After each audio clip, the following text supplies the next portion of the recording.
And welcome into the Rowdy Studios, Bassmasters Buzz Cutler with veteran race car driver Mike Wallace. Thank you, sir, for stopping in today. Thank you very much.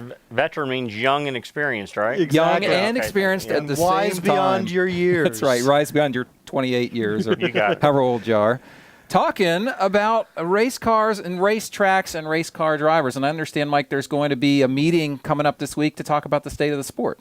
Well, I think NASCAR has been doing a great job over the last few years. They have another meeting scheduled for this week to kind of let all the teams, team owners and drivers know what's going on in the sport, what kind of results they're getting from the fans, what we think we need to do to ramp up, viewer attendance, live attendance, and just overall. There's a lot of problems out there right now in regards to sponsorship dollars. We've got to get these politicians straightened out here in this country first because they're screwing up our whole sponsorship deal. Really, man. They're creating a lot of uncertainty. NASCAR is doing a better job of talking to its constituents than the politicians. Well, a lot of people don't realize how trying this is for us during a sponsorship time, with the politicians up there in Washington not making any answers. They're fighting back and forth, and so corporations are sitting there waiting to go, what are we going to do? Right.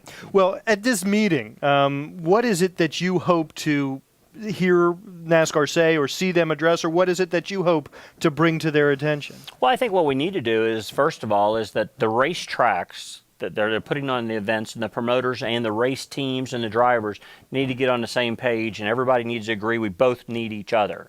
There seems to be a fairly good disconnect right now of like, well, we have a racetrack, you need us, and we're the drivers, you need us. And it's kind of a little bit of this Chinese standoff, I guess you say. But I think at the end of the day, I'm sure tomorrow night or Wednesday, everybody will go, okay, we're on the same page. Now, what are we going to do to fix this and make everybody happy?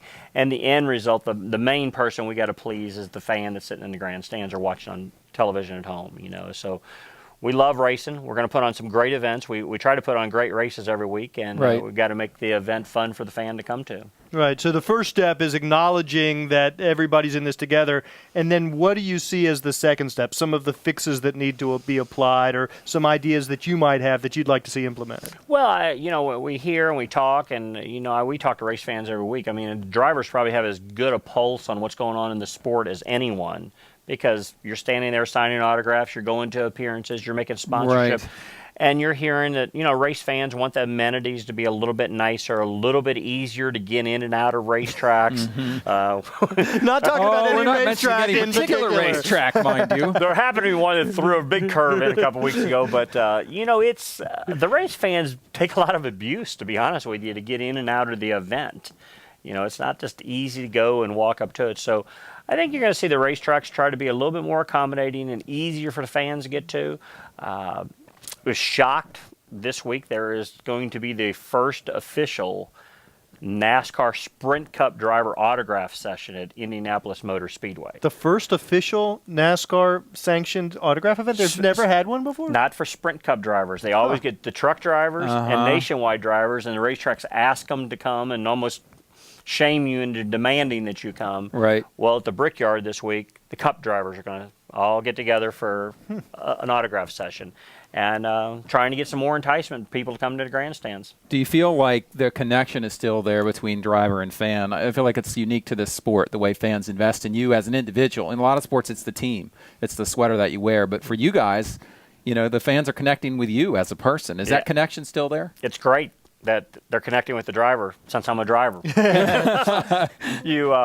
You want to be connected, yes. And the fans very much are in tune to the drivers, more so today than ever, I think. They used to always say there used to be that manufacturer battle that, if you're a Ford guy, you like the Ford driver, or vice versa. I think it's more determined now that they just like the drivers. And don't get me wrong, the teams and the owners, but the front people are the drivers. And, of course, when you're a driver, you're appreciative of that because then you're in demand, And, and as a driver, you think about this. I grew up in St. Louis, Missouri, racing little short tracks throughout the Midwest.